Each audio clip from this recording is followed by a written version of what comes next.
Olá pessoal, bem, a gente está em mais uma transmissão ao vivo nesse programa de vários livros do Alexander Lowen e também livros sobre a psicoterapia corporal com foco, no Reich e nos neo-reichianos.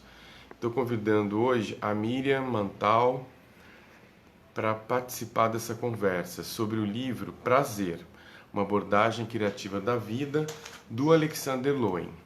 Bem, ela já está sendo adicionada na conversa,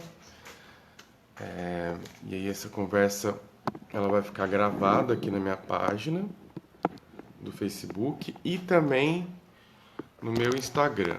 Vamos lá. Miriam. A Miriam já foi adicionada. Vou esperar ela responder o chamado. Olá, Miriam. Tá por aí?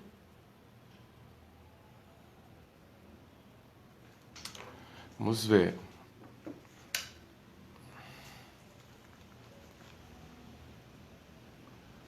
Miriam, você consegue ver o convite? Estou aumentando a minha luz aqui.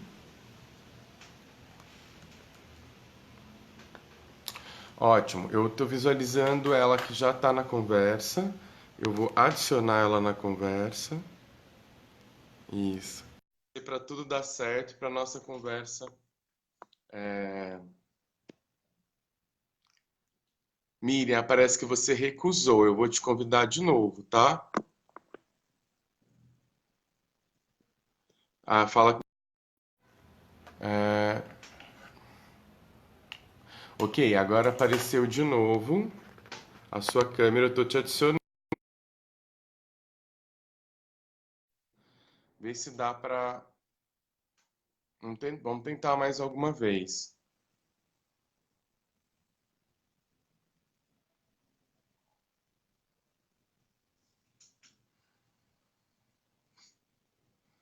Parece que você recusou. Não entendo. Sei que você está tentando. Aparece a câmera, depois desaparece. Aí eu vou tentar te adicionar de novo. Tá, aqui já aparece você como convidada, tá? Aí não aparece que você tem câmera. Engraçado, né? Aparece você, mas não aparece aquela câmerazinha. Vamos tentar.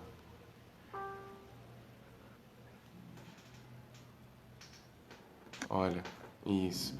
Estou aprovando. Aí você vai adicionar. Nenhuma resposta do convidado. Estou adicionando de novo.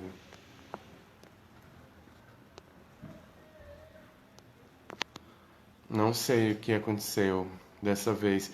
Pessoal, a gente não sabe o que está acontecendo, viu?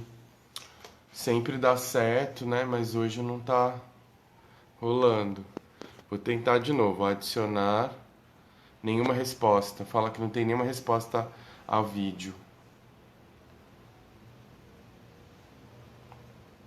Não sei. Vou tentar de novo. Ó. Adicionar. Adicionando. Ver se aparece alguma notificação. Um verdinho, um sim.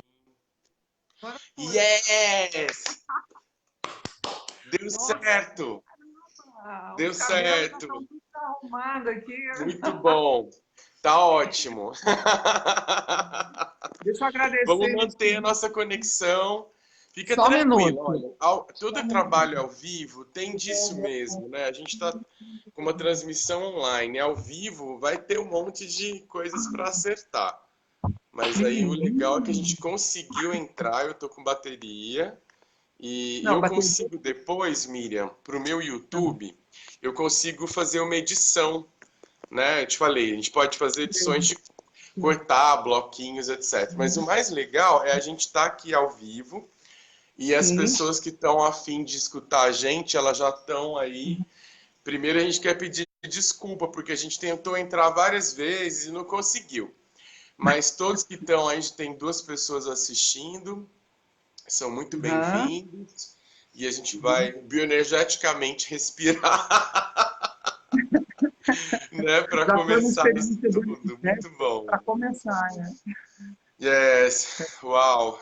E esse livro fala tanto de respiração, né? Uau. Então, pois Bem, a é. gente vai começar aqui, isso, oficialmente aqui, começando. Olá, pessoal, então, sejam bem-vindos, então, a essa resenha bioenergética, que é um projeto aí que eu comecei de transmissões ao vivo para resgatar um pouco a literatura do Alexander Lowen, né, que durante um tempo no Brasil esses livros eram muito lidos, né, teve toda uma febre assim de leitura. E hoje a bioenergética, a análise bioenergética está sendo muito revisitada e muito atualizada, né? Então, sejam todos bem-vindos, vocês estão chegando para essa live, muito grato.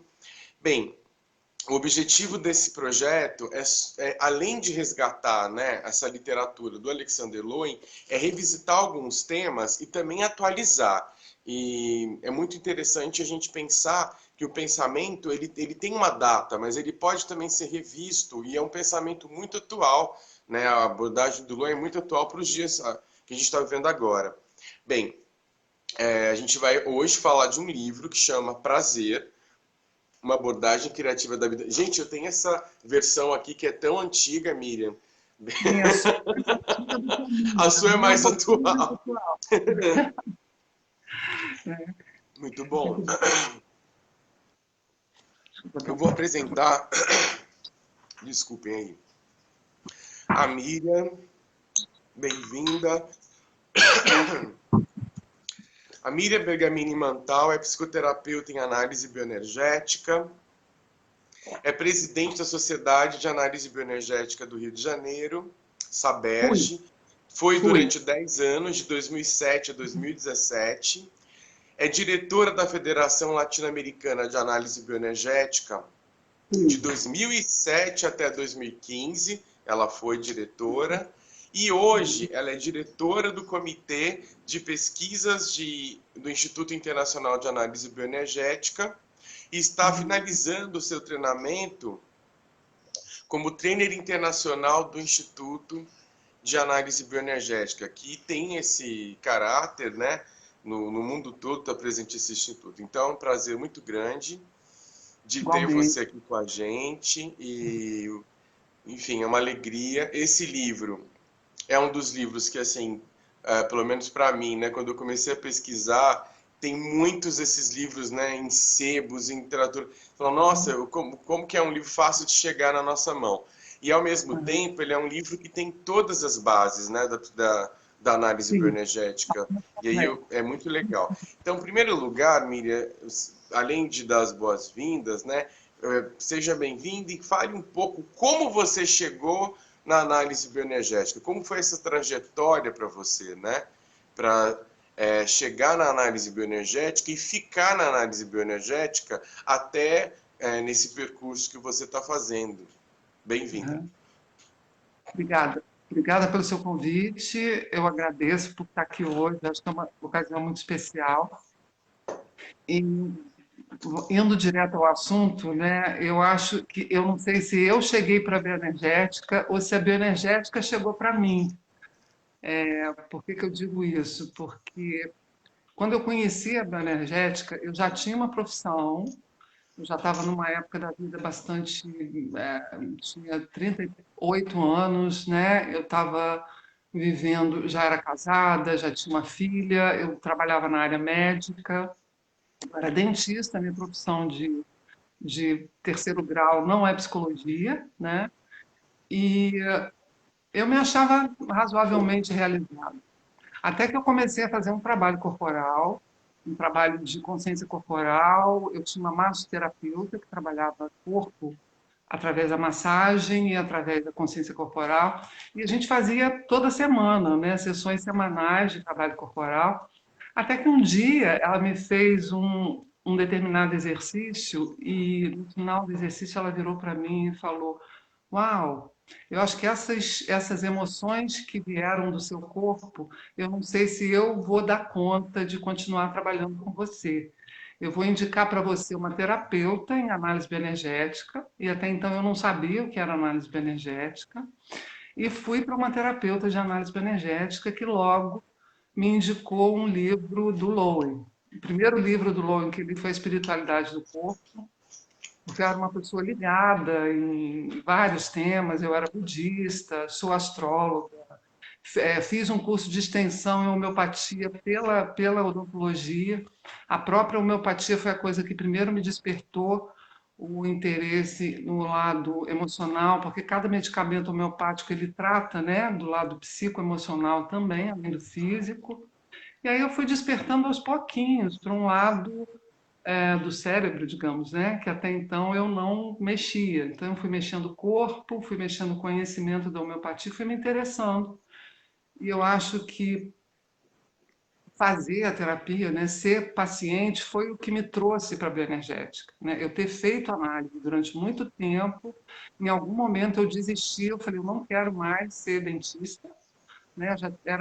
Eu trabalhei como dentista durante 17 anos e casei, fui mãe, e eu acho que a bioenergética ela veio ao meu encontro exatamente para falar disso que a gente vai falar hoje. Né? Eu acho que eu vivia uma vida bem cumprida. Assim, eu sentia o meu trabalho bem cumprido, eu era uma boa mãe, eu era uma boa esposa, mas eu acho que isso aqui que a gente está falando, no sentido de uma abordagem criativa da vida, no sentido do prazer, no sentido da espontaneidade, eu acho que eu posso dizer que a bioenergética me deu existência. Uau! Por isso que eu tenho ela até hoje, né? Eu acho que depois que eu comecei a fazer a formação, eu fiz os 5 anos de formação, depois eu fiz 5 anos de assistência, até me tornar local trainer. Então, eu já estou 20 anos na estrada.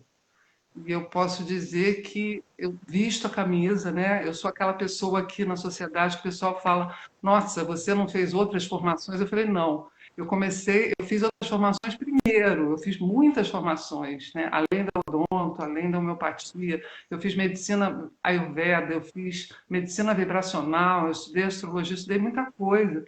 E quando eu conheci a bioenergética, eu falei: eu acho que eu posso ser como eu sou e pertencer a esse mundo de uma forma mais rica, né? De uma forma conectada, de uma forma criativa. Eu acho que eu encontrei a minha criatividade, eu encontrei quem eu sou. Né? Eu acho que a bioenergética me deu a mim mesma. Né? Eu acho que a maternidade para mim foi transformadora, o casamento, as experiências, as amizades, mas eu acho que a bioenergética ela teve uma chegada no sentido do conhecimento e do trabalho que eu exerço, né? Ela me deu existência. Eu acho que é isso, né? Então acho que Uau! a bioenergética chegou para mim, né? Para eu poder existir da forma que eu existo hoje, que tá aqui, né? Quero continuar exercendo enquanto eu puder, enquanto eu tiver Sim, saúde, enquanto sim, vida longa e saúde. Que lindo. Eu conheci seu trabalho no ano passado, retrasado, no congresso no latino-americano, né, que teve de psicologia corporal no Recife.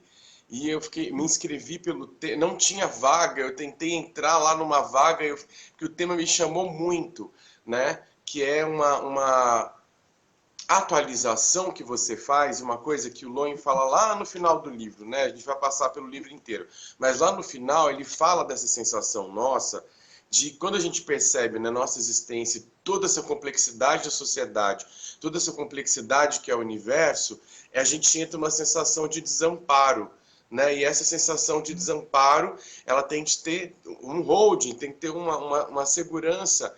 E aí o corpo é o primeiro momento, né? Ele vai dando vários passos. Primeira coisa é a autopercepção, depois ele vai, que é um caminho que a gente vai fazendo.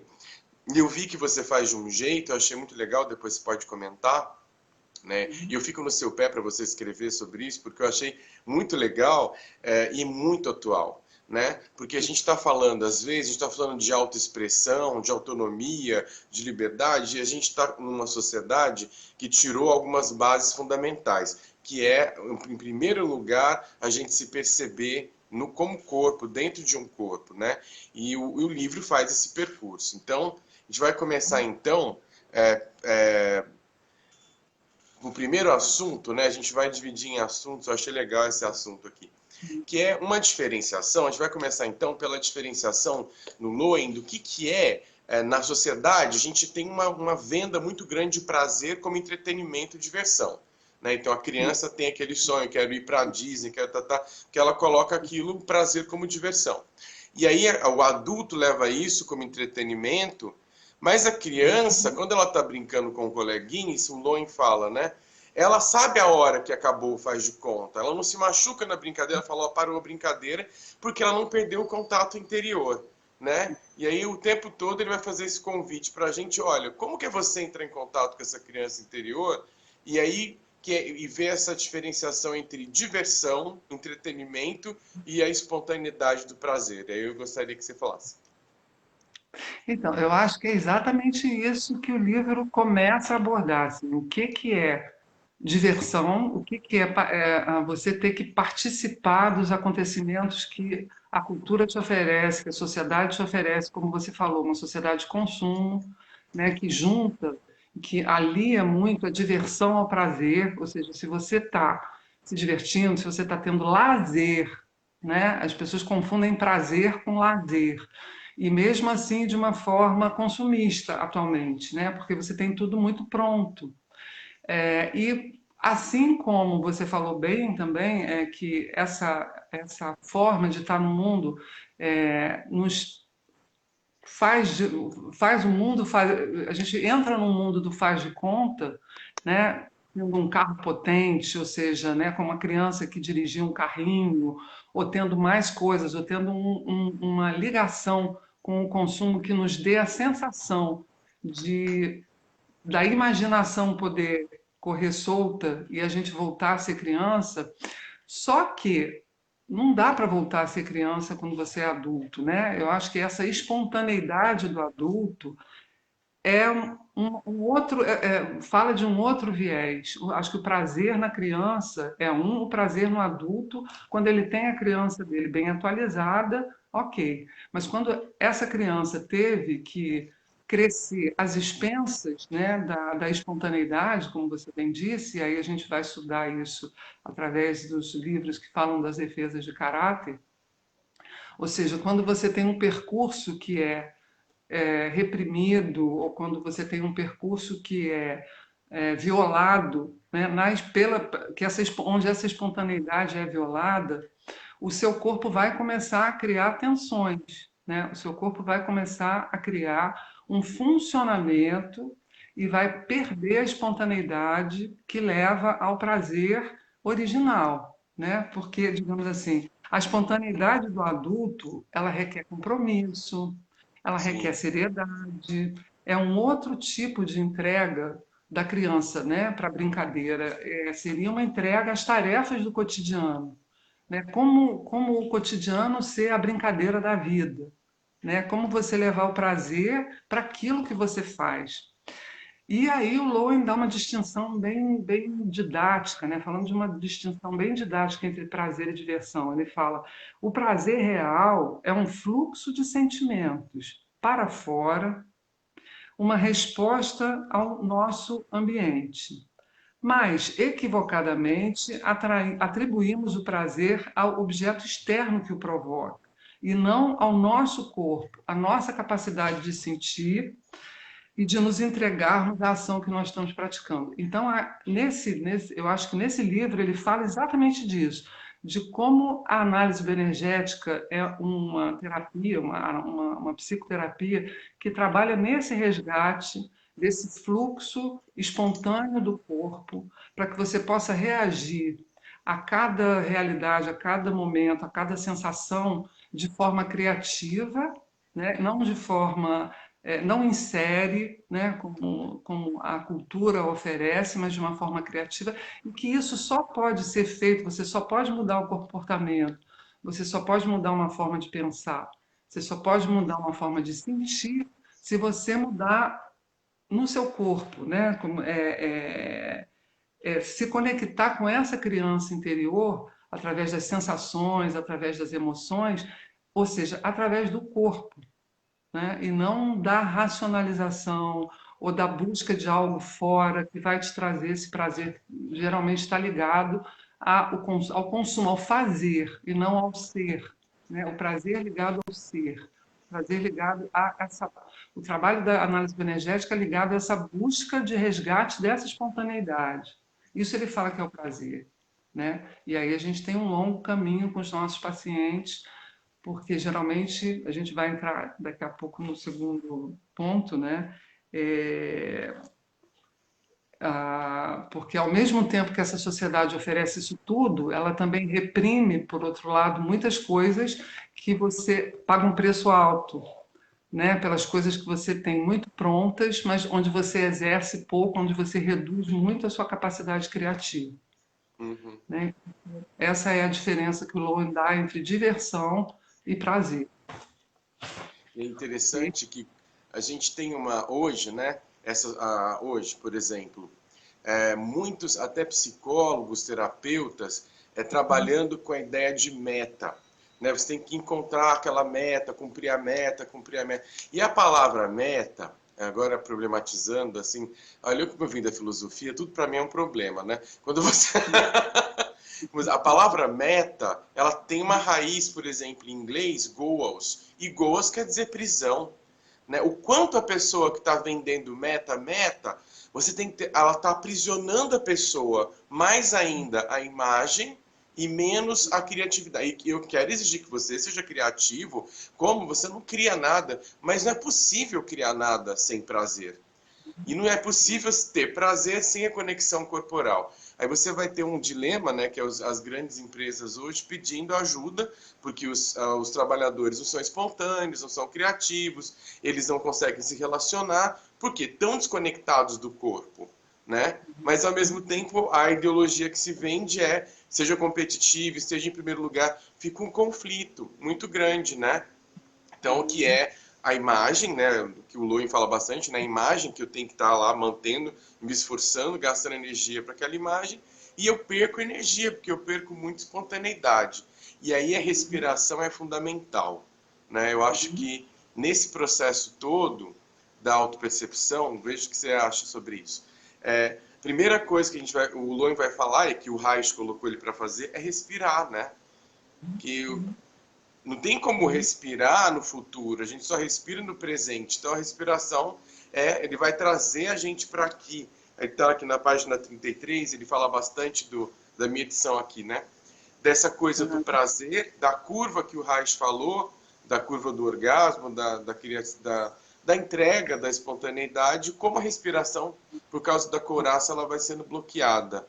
Né? E como que você vê sobre isso? Como que você trabalha com isso, né?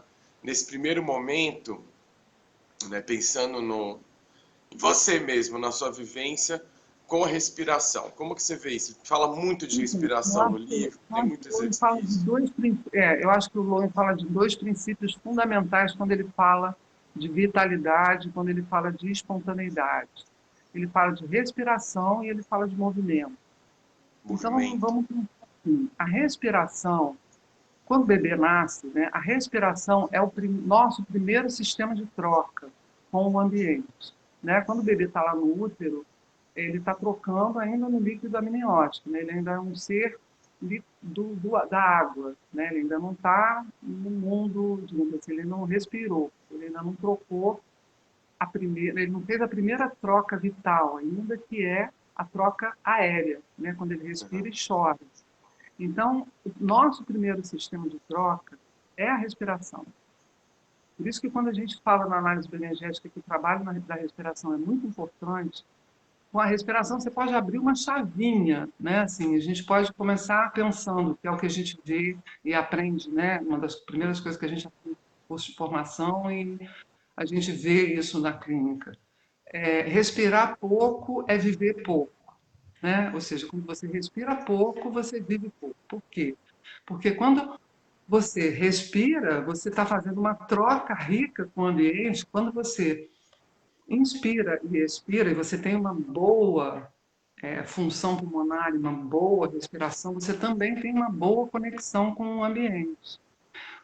Quando você já chega com algum tipo de transtorno, seja ansiedade, seja depressão, seja pânico, os transtornos que são mais comuns na clínica, né? Por que, que a respiração ela está envolvida num processo que é necessário que se observe, né? Que é um dos na anamnese corporal que a gente faz, né? É uma coisa das primeiras coisas que a gente observa no paciente, que é a respiração.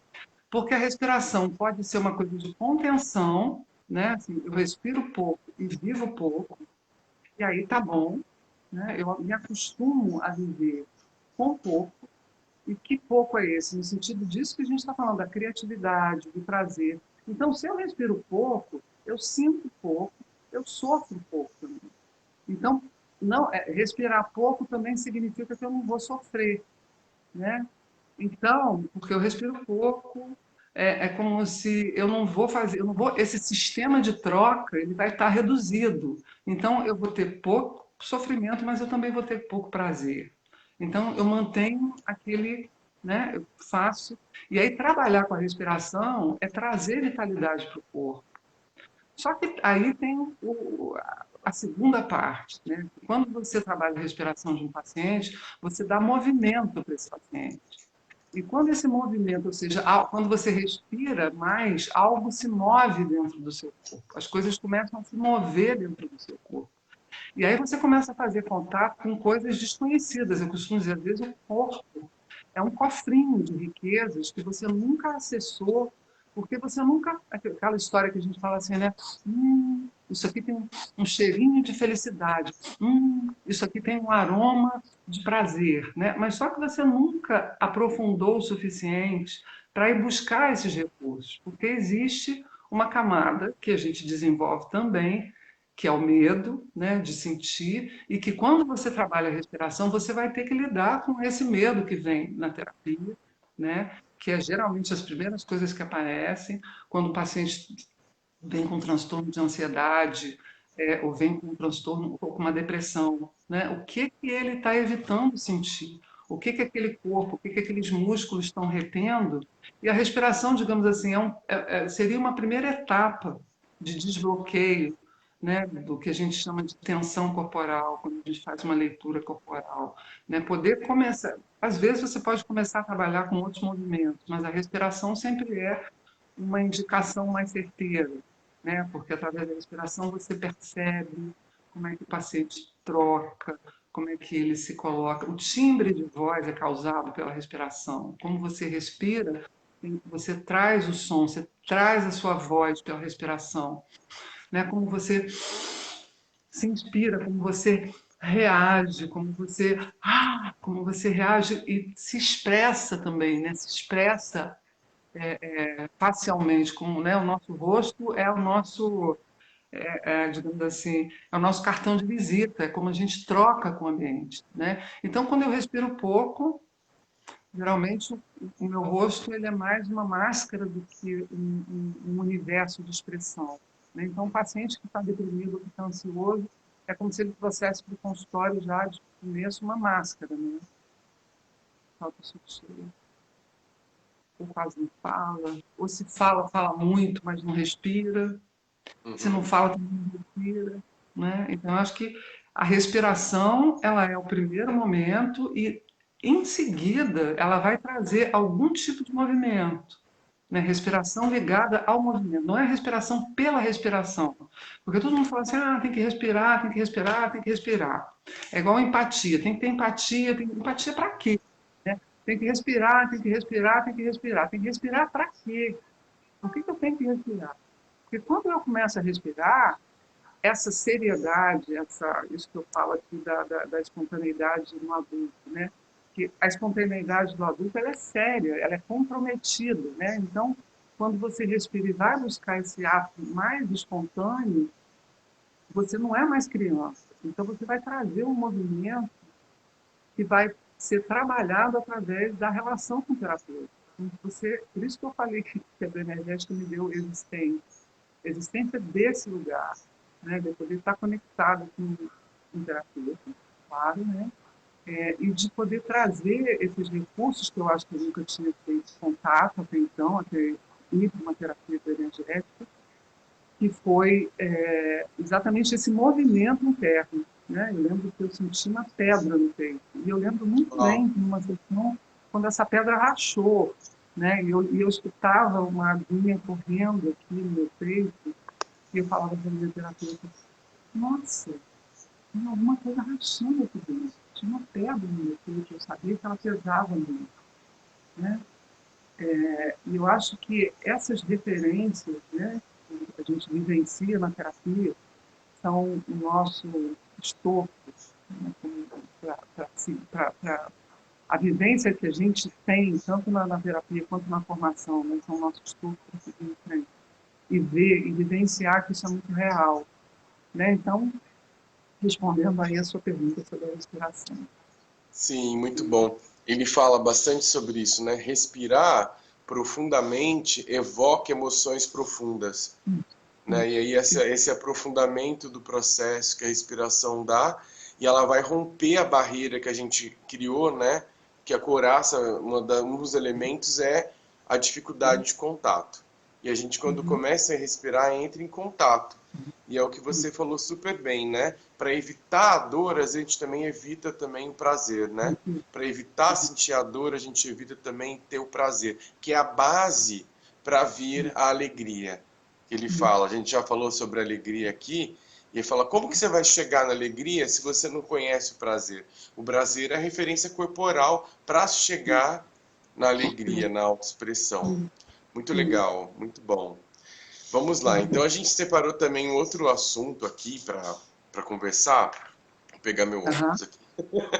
Bem, você colocou aqui a sociedade atual, muito marcada por individualismo, narcisismo, culto à imagem, hiperconsumo, acelera o tempo, acelera cada vez mais a tecnologia, e isso vai aumentar, ao invés de aumentar o prazer e a criatividade, aumentou a perda de contato consigo, né? E aí, o que que acontece? Vou falar uma coisa muito comum, que pode aparecer tanto na comida, como no cigarro, ou em qualquer outro. Tem um momento do livro que ele vai fazer, vai falar muito claro sobre fumar. Eu não vou lembrar, eu marquei aqui. Eu até comentei com você, né, na nossa conversa. Bem, Aham. como que é isso, né? Como que a gente não vai trocar um prazer maior por um prazer menor? A gente não vai fazer essa negociação.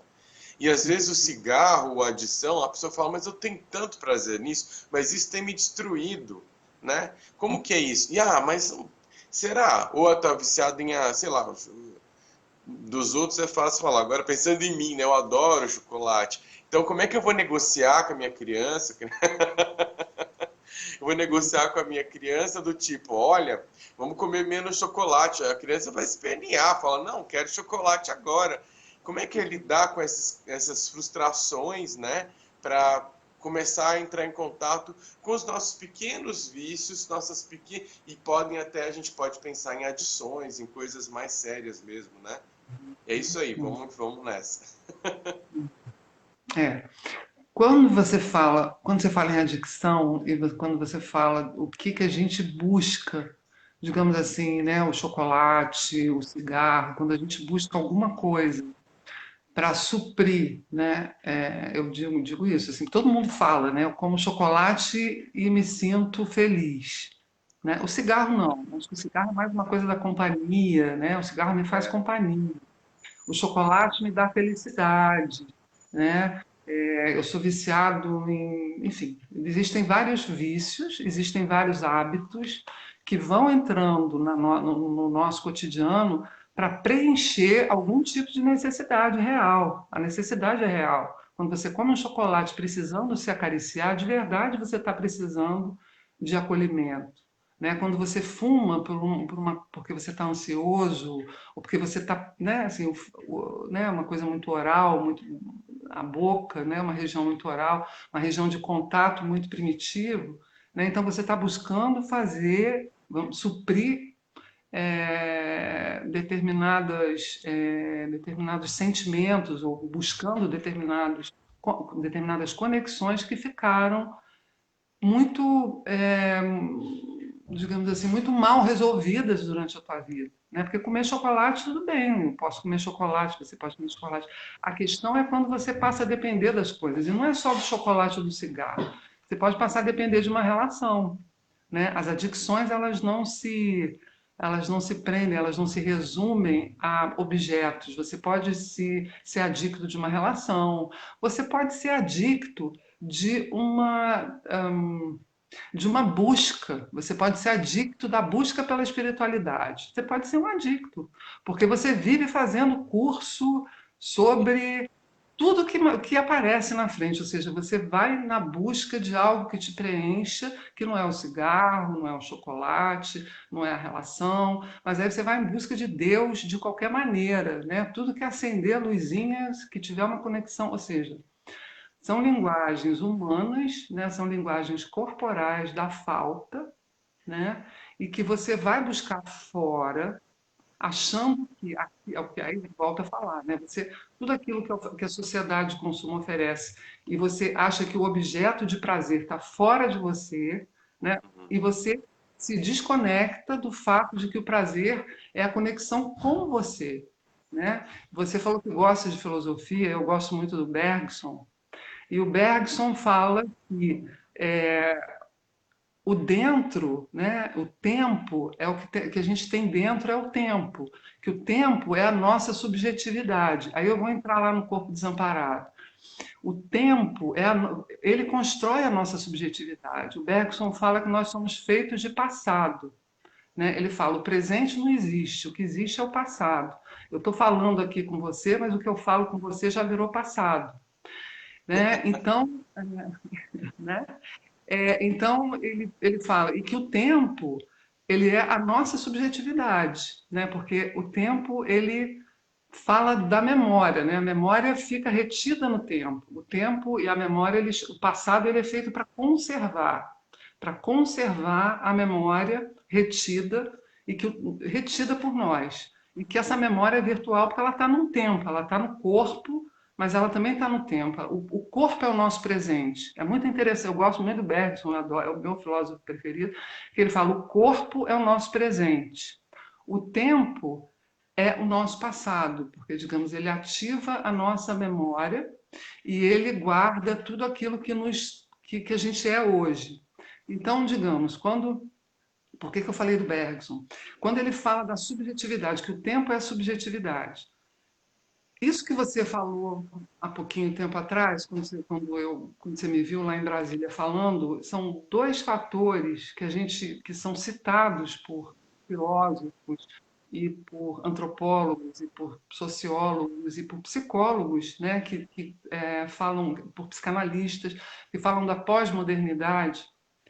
Eles falam de dois fatores que mudaram completamente a nossa história, dois fatores históricos que mudaram toda a nossa história biopolítica, biopsicocorporal, né? E a gente pode tentar entender um pouquinho do que é isso.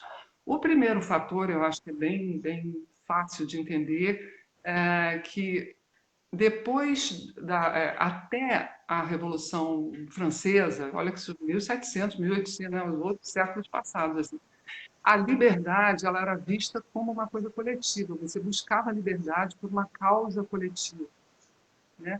Depois a liberdade, antes da modernidade, na modernidade, na pós-modernidade, a liberdade ela se deslocou de um desejo coletivo, digamos, de liberdade, e passou a ser uma coisa individual, né? A sociedade começou a cobrar do indivíduo que ele precisa ser independente, mas ele não basta ser independente, além de independente, ele tem que ser singular, né? Ele tem que ser original, ele tem que ser muito especial, né? Então, isso cria um deslocamento do investimento energético, né? Do investimento afetivo para o próprio indivíduo. Por isso que a gente fala que está numa sociedade narcísica, porque Uhum. esse energético ele foi direcionado para um desempenho do corpo para ir para o sucesso. Então, se você é uma pessoa de sucesso, você está, ó, bacana, você está saudável, Sim. né? as Ele fala expensas que, dessa né, pessoa. pensando no livro, né, ele fala, se você É apareceu na capa da Times, você é uma pessoa fantástica. Que é o maravilhoso. livro, ele fala, nossa, eu tô na capa da Life, tá, tá, tá. Não, agora você tá no topo do, né? E a pessoa tá um vazio enorme. Ele dá um exemplo de uma atriz, né, vários momentos. Um vazio, o peso que isso causa, o peso que você tem que ser independente. A gente não está falando de autonomia, está falando de independência primeiro. O peso de você tem que ser muito independente, você tem que pensar na sua carreira antes do amor, você tem que ganhar dinheiro antes de qualquer coisa, você tem que ser singular, você tem que escolher uma coisa que você goste muito. Então, existe uma cobrança que, por um lado, pode parecer, pode ser saudável, mas quando ela vem de uma forma massificada, ela realmente, como o Freud fala, né, o psiquismo ele tem um nível de saturação. Se você recebe muito estímulo, esse nível psíquico, corporal, de saturação, ele entra em pânico. Por isso que a gente vê os ataques de pânico. Né? As pessoas bem-sucedidas, eu recebo executivos, pessoas que trabalham nas empresas, nas grandes multinacionais ou nacionais, e que chegam aqui muito deprimidas, né? Assim, porque esse peso da independência, esse peso de ter que ter se tornado independente, singular, né? Isso massacra o que a gente chama de self, né? Ou seja, a autenticidade, a autonomia, né? Essa busca por liberdade é o primeiro fator que mudou a história da humanidade. O segundo fator que mudou muito radicalmente a história da humanidade, uma coisa que ficou chamada de aceleração do tempo. O Uhum. que é a aceleração do tempo? A gente vê isso no dia a dia, que a gente consegue. Eu estou conectada com você aqui, não foi num piscar de olhos, porque a gente levou 1 hora para se conectar, né? Significa que a gente deve estar saudável. A gente está bem saudável. Realmente não E a foi num gente piscar escreve de no olhos. papel ainda. Nossa, ralei aqui, né? Fiquei nervosa. Enfim. Muito bom. Mas, pois é, então que as coisas, num piscar de olhos, as coisas estão prontas, né? Num piscar de olhos, você está falando com alguém que está na Austrália. Num piscar de olhos, você descobre alguma coisa no Google, né? Então, o que que aconteceu ao longo do último século, com o advento da tecnologia, com o avanço da tecnologia, né? Porque as pessoas falam assim, nossa, o tempo está passando mais rápido. E está passando mais rápido no sentido de que tempo está relacionado com espaço. A sua sensação corporal de tempo está relacionada com o espaço que você gasta para usar aquele tempo. Ora, se não tem mais espaço para gastar, Uau. o Jameson, que é um filósofo alemão da escola alemã, né, da escola de Frankfurt, o Jameson fala: se não tem mais espaço disponível para você, você não precisa mais de espaço para fazer funcionar alguma coisa, você faz as coisas em tempo nenhum. Ele chama de tempo nenhum. Então, além da aceleração do tempo, você chega num lugar de tempo nenhum. Se você tem tempo nenhum, filosoficamente falando, terapeuticamente falando, você fica sem capacidade de subjetivar. Uau. Entende? Quando você Um vazio cola, enorme. o tempo é a tua capacidade de subjetivação e de criatividade e de vida criativa e de autenticidade e de espontaneidade. Você precisa de tempo e espaço. Quando esse tempo se divorcia do espaço, ou seja, quando o tempo fica instantâneo, o Bauman fala da era da instantaneidade, né, do mundo líquido, do eu líquido. Então, quando esse eu fica sem tempo para criar uma subjetividade, de novo, essa carga de vitalidade que vem para o corpo e você não tem esse espaço para processar isso subjetivamente, vai provocar os transtornos que chegam no nosso consultório, Uhum. de ansiedade, de pânico. Hoje à tarde a gente conversou rapidamente, você falou daquele filme do Silêncio dos Homens, né? A coisa do É. suicídio. Então, assim, de atitudes radicais, né? Porque o que o Jameson explica? Ele explica, se você não tem a capacidade, se esse tempo de subjetivação ele fica reduzido, você passa da sua carga energética instintual diretamente para a ação. O tempo da emoção, o tempo do sensório motor, o tempo da subjetivação, ele foi esmagado. É o que eu chamo de corpo desamparado. Esse tempo nenhum, onde o corpo perde a capacidade de subjetivação porque o tempo acelerou demais, e esse tempo acelerado, que também desconfigurou a forma dos núcleos estáveis estarem no mundo. Como é que as famílias estão no mundo? Como é que as empresas estão no mundo? Como é que você está se relacionando na sua empresa, micro ou macro empresa? Como é que você está se relacionando na sua família? Ou seja, a tecnologia ela entrou de uma forma que ela tornou os laços muito fragilizados, porque a gente precisa de presença concreta para que esses laços sejam, para que os nossos vínculos sejam sustentáveis. Se você não tem mais esses vínculos sustentáveis, o corpo desamparado, ou seja, o desamparo, ele já é uma resposta. Ele já é uma resposta do corpo. Eu já atuo de forma desamparada, ou seja, aquilo que chega para mim, chega uma informação para mim no Facebook, ou chega uma informação para mim no trabalho, ou chega uma informação amorosa para mim, a gente vê como é que o pessoal está se relacionando, né? Uma informação é capaz, leva a pessoa para a ação. Eu posso, né? Então, dá um poder. A gente tem dois nomes que a gente usa na bioenergética, né? Poder e potência. Dá um poder que não passa pela potência. Porque para você ter uma potência e uma vitalidade, você precisa subjetivar, você precisa do tempo para refletir. E se esse tempo é tempo nenhum, né? Todos esses transtornos que a gente vai vendo. Eu tenho uma filha que trabalha em escola e as crianças, eu vejo a quantidade de pessoas com déficit de atenção, autismo muito alta, né? As pessoas que chegam aqui na clínica com transtorno de ansiedade muito severo são pessoas jovens. Eu trabalho muito com jovem. A minha clínica é muito jovem. Não é adolescente nem é idoso. Eu trabalho com pessoas na faixa de 21 a 45 anos. É o que vem para mim, né? É o que eu 80% da minha clínica é nessa faixa. E esse pessoal dos 21, 22, 23 até os 31, 32, 33, eles encarnam, eles corporificam muito a nossa época. Essa época de falta de subjetivação, de chegar e falar assim: eu não sei falar sobre mim, eu não sei, né? Eu não quero falar sobre mim.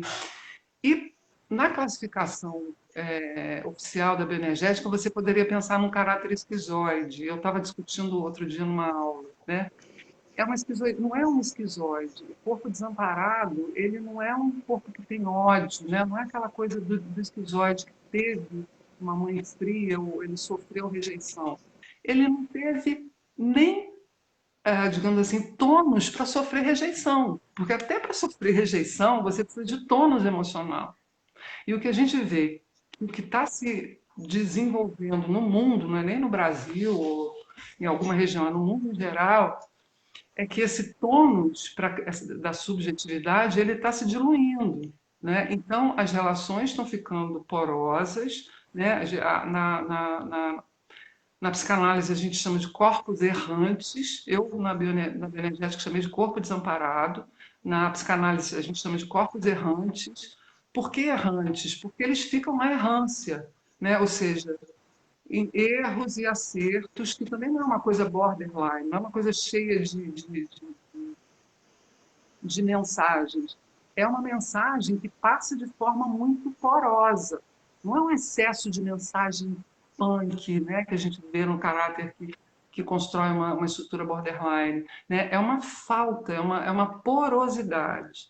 Né? Então, eu acho que isso é uma coisa que a gente está vivendo muito na atualidade e que gera, porque o que, que vai acontecer com isso? Gera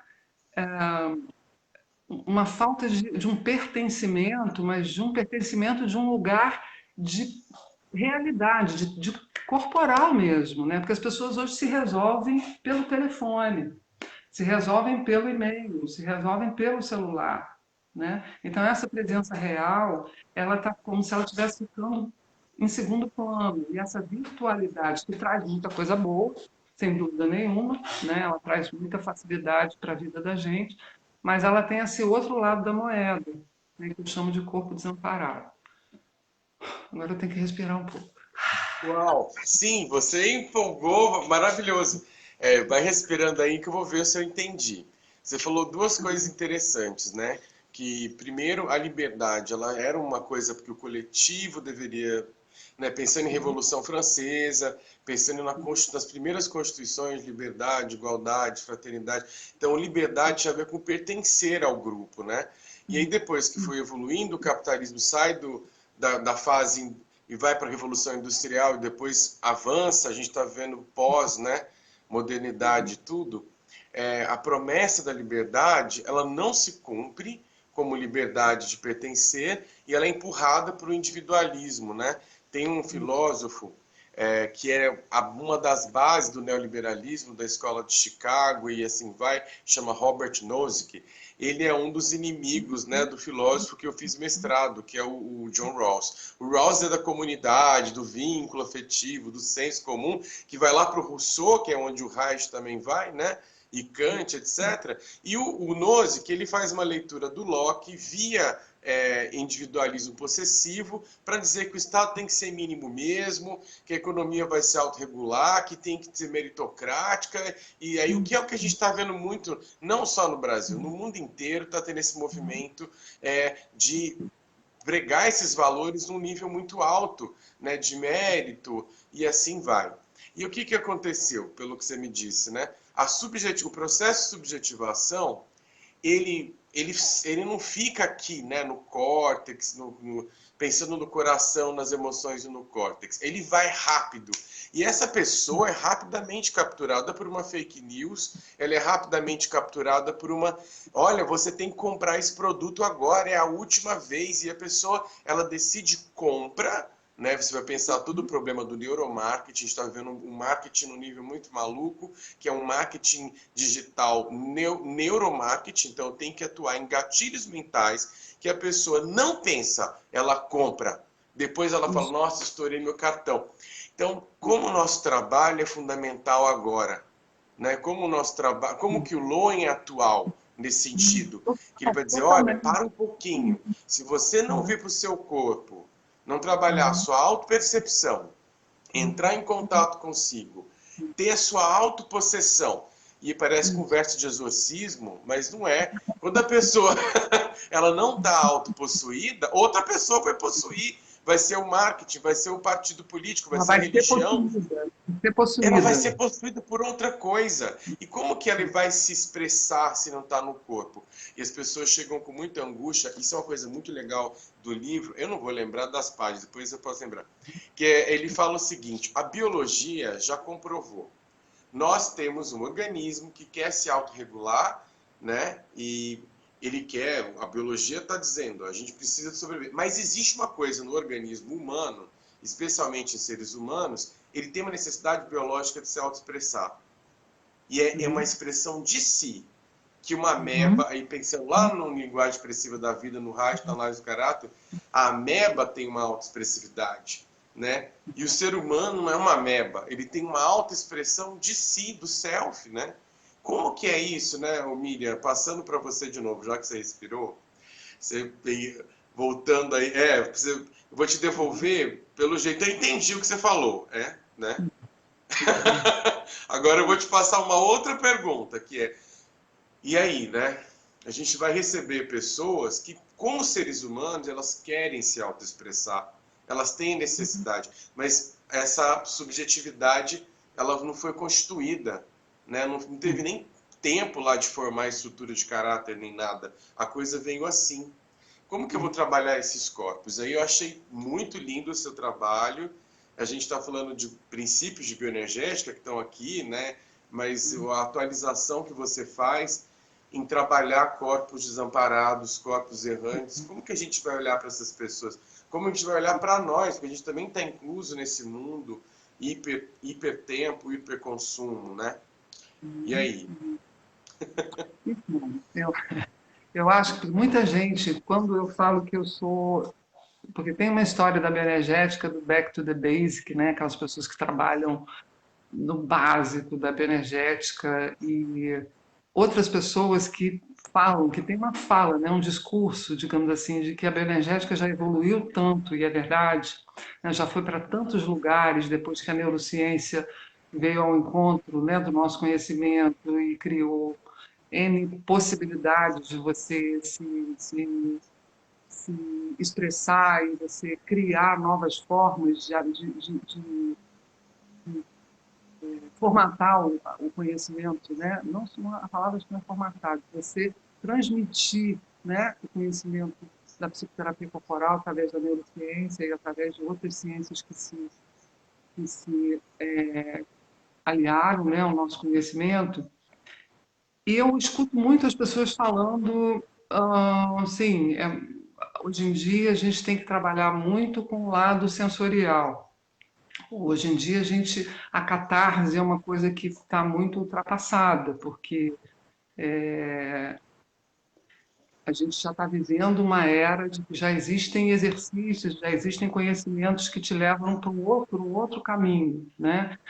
Mais meditativo, mais sensorial, mais brando, do que aquela bioenergética de você bater raquete, de você usar o kick, né? Eu faço isso tudo, eu não abro mão de nada, e eu concordo que sim, nós já temos muito mais, um acervo muito maior de técnicas que podem, digamos assim, criar uma cobertura para todos esses novos, digamos assim, esses novos corpos que surgem, que vêm para o nosso consultório. Quando eu falo do corpo desamparado, essa coisa do falta, né, da falta de tônus, acho que é realmente um tratamento no sentido relacional, onde a gente fala que, né, construir um vínculo é o essencial. A pessoa poder viver uma relação verdadeira, a pessoa poder estar ali de corpo presente, né? E essa presença, a presença do terapeuta, quando a gente fala de transferência e contra-transferência, eu acho que fala ou de ressonância, tem várias palavras hoje para esse lugar que a gente ocupa, mas o que mais me inspira, né, eu acho que é a construção a dois, né? Sempre um setting é construído a dois, né? Então eu acho que o contato, o vínculo e todas as propostas. Eu continuo propondo raquete, eu continuo propondo pique, eu continuo propondo stool, eu continuo propondo respiração e também faço exercícios sensoriais, também faço exercícios de olhar, eu também faço silêncio. Eu acho que a bioenergética ela é um conhecimento. Eu acho que o Rowan ele conseguiu codificar nos livros dele, né, de uma forma, ele conseguiu codificar os conhecimentos do Reich, os conhecimentos do Freud, ele juntou os conhecimentos do Terraco, os meus próprios conhecimentos, ele conseguiu codificar de uma forma que cada vez que eu leio um livro, que eu releio um livro do Lowen, já com outros olhares, outros conhecimentos, já perfacei com filosofia, já andei lá não sei aonde, já fui para o Raio Park e volto dos livros de Lowen e falo, meu Deus do céu, é um sábio. Esse cara é um sábio. Ele é como se assim, essa fonte que jorra da bioenergética, essa fonte que o Lowen criou, fosse uma fonte inesgotável, de verdade. Né? Porque cada vez que você lê, você vê que o que está dito ali, ele não desatualiza nunca, porque fala do que nos é mais próprio, que é o nosso corpo. Nosso corpo é o que a gente tem, de fato. Né? O nosso corpo é o que a gente tem de mais próximo, o que a gente tem. E assim, como falar mais? Como falar mais do que falar sobre esse corpo? Né? Sobre o corpo. Porque corpo não é só anatomia, né? Não é só carne, osso, né? Não é só anatomia, é todo o corpo emocional. Eu gosto de uma divisão que eu aprendi com o Butonella, né? O Esmer, ele faz ele coloca como se fossem andares de uma casa. O corpo é uma casinha. O primeiro andar é energia, o segundo andar são as sensações, o terceiro andar é o sistema sensório-motor, o quarto andar são os sentimentos, as emoções, e o quinto andar são as representações mentais. E que quando você trabalha com a bioenergética, você pode trabalhar nos vários andares. Você pode trabalhar com energia, com carga e descarga, ela não precisa sair do acervo de trabalho que a gente tem hoje. Você pode trabalhar no nível energético, você pode trabalhar no nível sensorial, né, sensações, com a respiração, com o olhar, com o corpo que se separa, que se junta, né, com gestos, com gestual, você pode trabalhar o sensorial.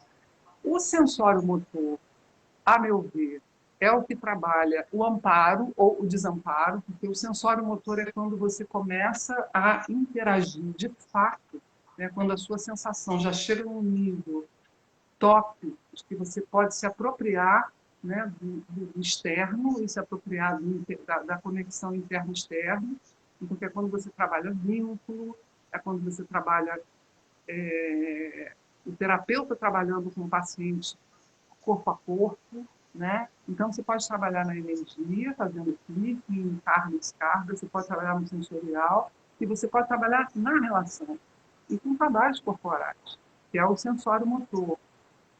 E quando você trabalha com sentimentos, que para mim, uma pessoa poder expressar tristeza, ou poder expressar raiva, ela até pode, quando você trabalha com energia, no nível da energia, ou no nível da sensação, mas, de fato, o sentimento, ele só vai ser realmente expresso, e como você falou, autopossessão, a autopossessão só vem depois que ele trabalha o sensório motor, ou seja, depois que ele trabalha com o terapeuta e na relação corpo a corpo com o terapeuta, quando ele pode trabalhar, ele pode perceber, ele pode exercitar, ele pode trazer para fora, que é como ele pode ser é movimento para fora, né?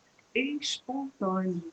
E essa espontaneidade ela vai brotar da relação com o terapeuta. É isso que eu acredito. E aí sim vão poder brotar os sentimentos que de fato ele pode se apropriar. Em se apropriar dos sentimentos, a representação mental dele, ou seja, os pensamentos dele naturalmente vão mudar. Naturalmente, porque né, são degraus. Então, porque quando as pessoas querem começar a trajetória pela meditação, eu acho que, ok, para quem escolhe esse caminho, eu não tenho nada contra, mas assim, entender que quando você chega na representação mental, você fala da mente, né, você está falando de um pacote, você está falando das várias instâncias do corpo, das várias instâncias do ser humano, para que ele consiga pensar. Não é o pensamento que faz o corpo, é o corpo que cria o pensamento através do sentimento. Se você não Sim, sente, você não pensa. Por isso que eu falo. Se você não respira, você não pensa. Se você não pensa, você não sente. sim. E vive, né? E vive como dá. Pronto, deixa eu respirar de novo aqui e você fala. Achei legal aqui uma coisa que ele faz uma brincadeira. Eu não vou lembrar. Olha, eu grifei tanta coisa, mas o que você está dizendo aí, né? Ah, que achei. Ele vai falando vários passos. Ele vai no livro, vai passando pela depressão, fala sobre a culpa, fala sobre o medo. E aí, é um livro que eu acho legal quem está assistindo a gente, não, mesmo que não for da bioenergética, tem muita gente que está na minha página que são terapeutas de várias linhas, né? Da transpessoal. É um livro interessante, porque você viu, a gente está falando desse livro e olha quanta coisa abriu para a gente num panorama agora, né? Diz, olha, seguindo então vai ter um passo que é a autopercepção, depois você vai ter uma conexão com a realidade, que chama de princípio da realidade, né? E aí, depois em seguida você vai aceitar os seus sentimentos, e aí depois você percebe a conexão de pensamento e sentimento, depois você vai ter que ter humildade de ver a sua conexão com todo a coletividade.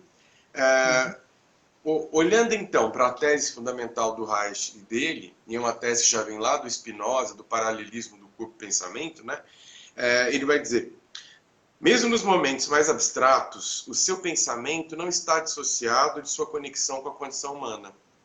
Não dirá existo porque penso, Descartes, né?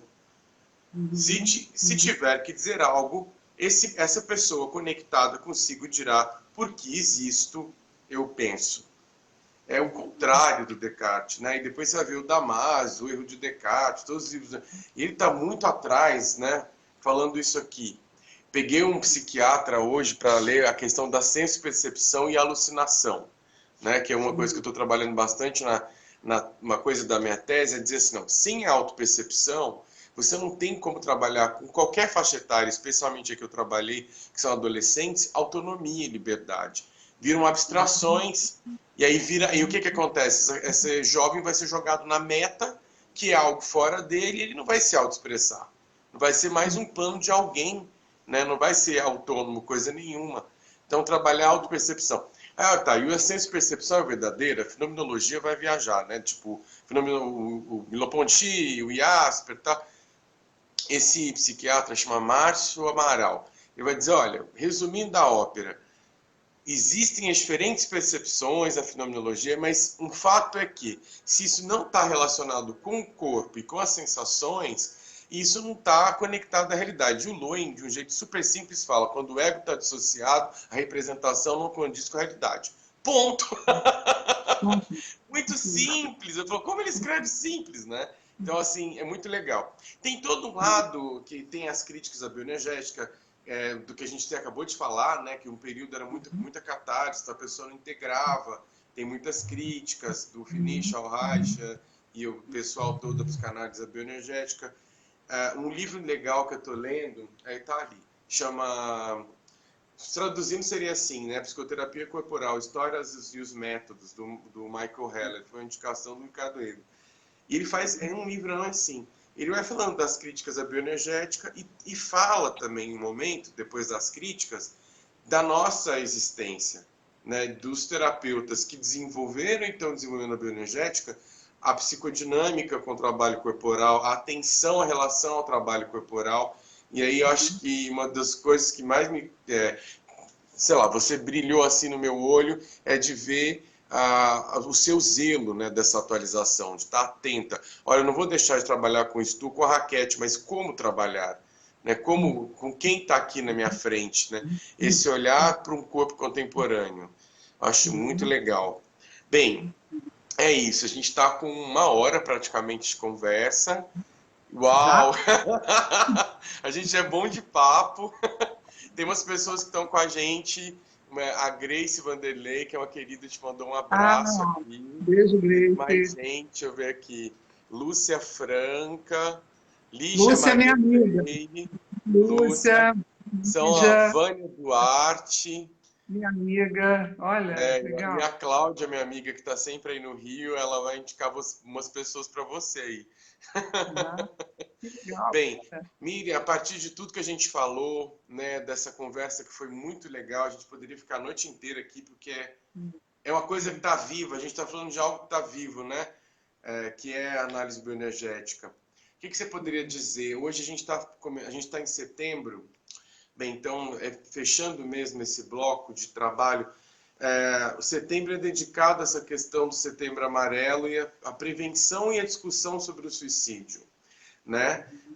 Eu trabalhei com adolescentes em 2017, foi até que eu apresentei lá naquele congresso, o tema do suicídio ligado a essa questão do poder pessoal, que na bioenergética, a diafragma, né, ele faz a conexão cima-baixo, então é um lugar de ponte, e na energética da essência, na medicina vibracional, também é a fonte do poder pessoal.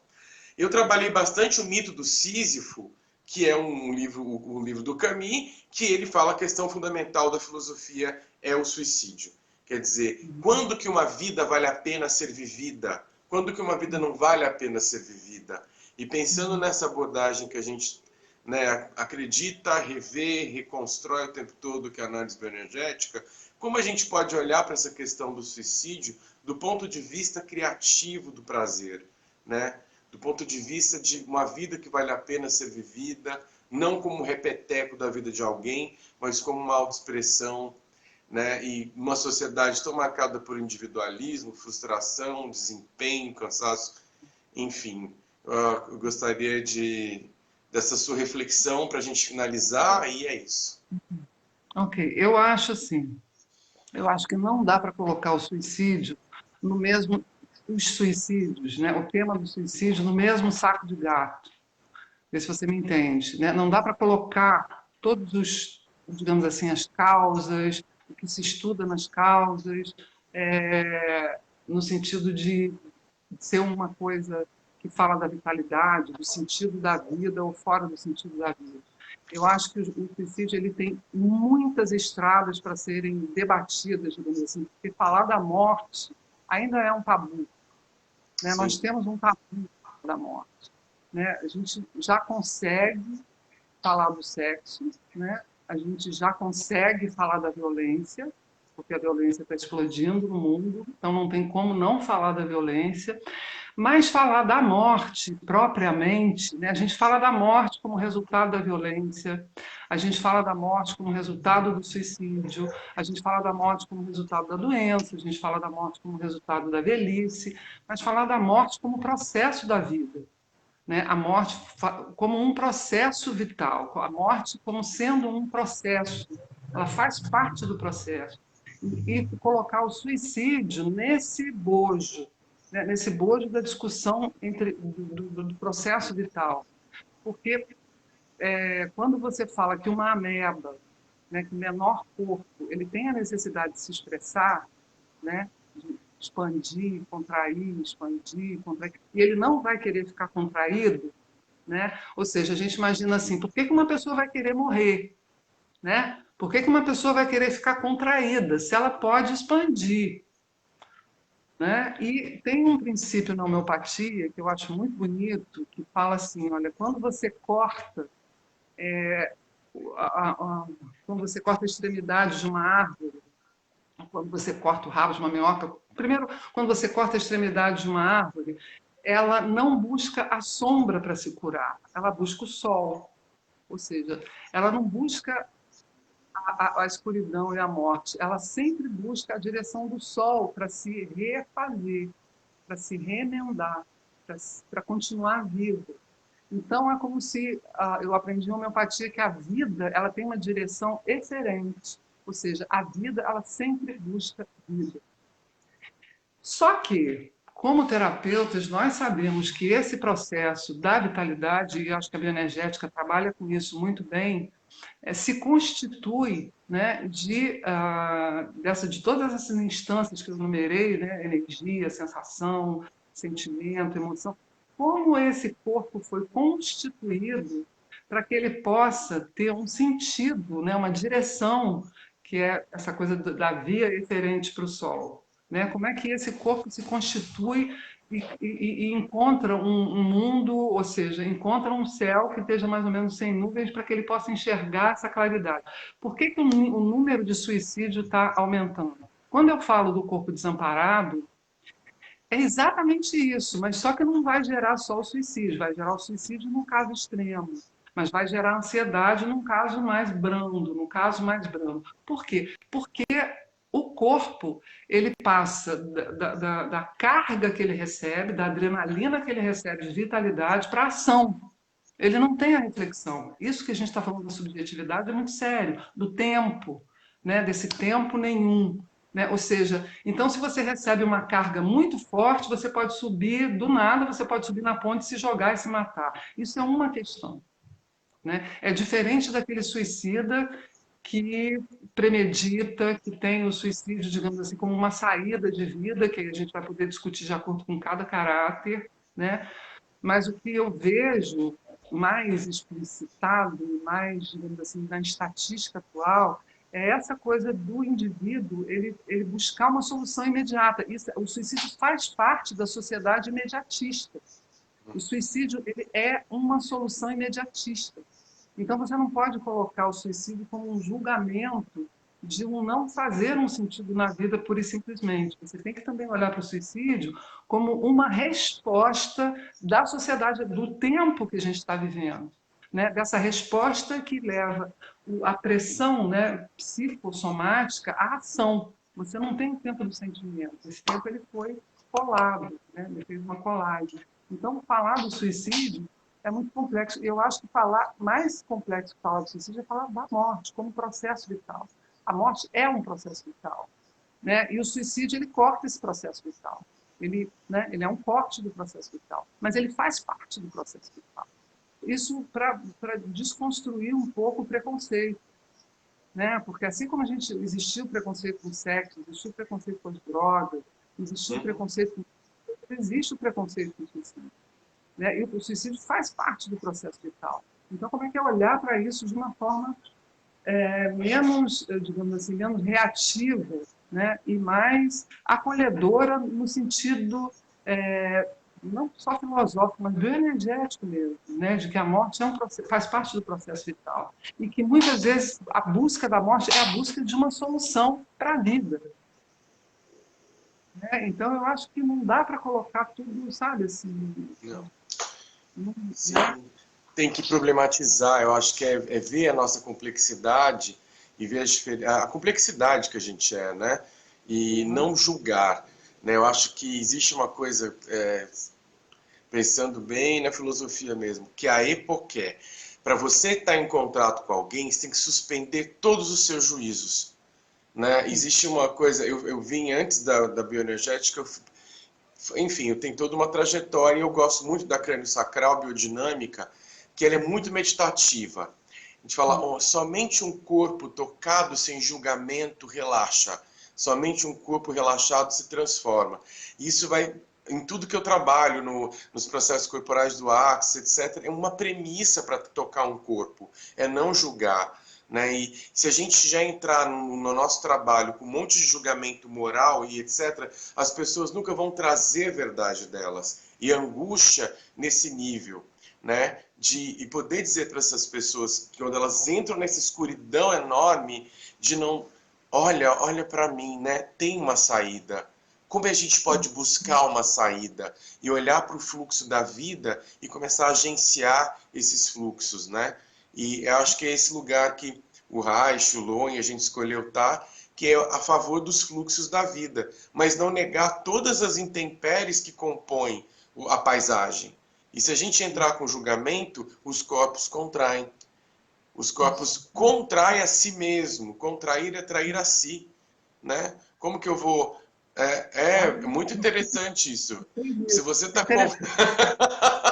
Olha, a gente fica até 11 horas da noite aqui conversando. Mas olha que interessante, né? A gente está nesse espaço sem julgamento, de poder acolher essas pessoas sem julgamento. E, ok, a gente está no lugar bio, né, da vida. Como que a gente pode buscar uma saída, né? Que fluxos a gente pode criar, né, de vida para a gente olhar para a vida e começar a criar vida. Acho que essa é uma sacada dele aqui. Não é você reproduzir a vida, é criar a sua vida. Então aí tem escolha. Tem que passar Isso, pela escolha, pelo prazer, né? isso o Bergson também fala muito bem, né? Ele fala que nós somos um passado propulsionando o presente, né? Nós somos um passado que cria o presente, ou seja, que não existe que o tempo não é uma sucessão, o tempo é uma invenção, né? Que nós somos seres em continuidade, nós somos seres em devir, mas esse devir que não é teórico, né? Isso que o Lohan fala, né? Dessa vitalidade, dessa continuidade. A gente não é um ser em processo, a gente é um ser em continuidade, em fluxo, né? Não é um processo que acaba, uma etapa que Não. acaba. O ser não é o presente, o ser está na memória da montanha, né? Eu sou a montanha, porque a memória que está no meu corpo, ela abarca todo o passado que me traz até aqui. E eu poder ler isso no meu corpo, ou poder encontrar esses recursos milenários, ou através de todos esses caminhos que a gente busca, cuja fonte, cuja conexão primordial é o nosso corpo, né? Sim. Cuja fonte primordial que a gente tem para poder vivenciar isso é o nosso corpo, né? Assim, o nosso corpo é o presente da nossa memória, né? Digamos, o corpo é o presente do tempo, né? Desse tempo que já passou e que nos conserva, né? E que a gente também é uma... Enfim, aí a gente vai entrar na filosofia e vai embora. A gente vai ficar a noite toda Não vai problematizando, acabar. mas é muito legal. Mas é legal a gente ver assim a complexidade e a amplitude que é, o quanto a gente não discutir e não olhar para as questões da morte esvaziam as questões da vida, né? Então começar a olhar para isso durante muito tempo era um tabu muito grande. Agora está batendo nas nossas portas. A gente está andando pelas ruas e vendo isso acontecer. Então isso tem que ser, né, problematizado. É uma coisa polêmica. Eu lembro quando eu mostrei meu projeto para o Comitê de Ética, né, na época para aprovar e tinha esse tema, o cara falou, nossa, mas como que é? Então eu tive que, os estudantes que participaram, assumir todos os riscos do trabalho corporal. Eu falei, é muito arriscado mesmo.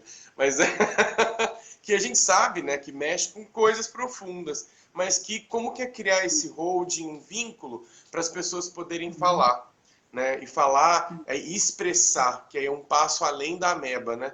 A gente pode expressar a nossa linguagem, recriar pela linguagem, criar outros sentidos para a vida e muito além do que está dado aí. A gente pode criar a partir do prazer, da alegria. Muito grato.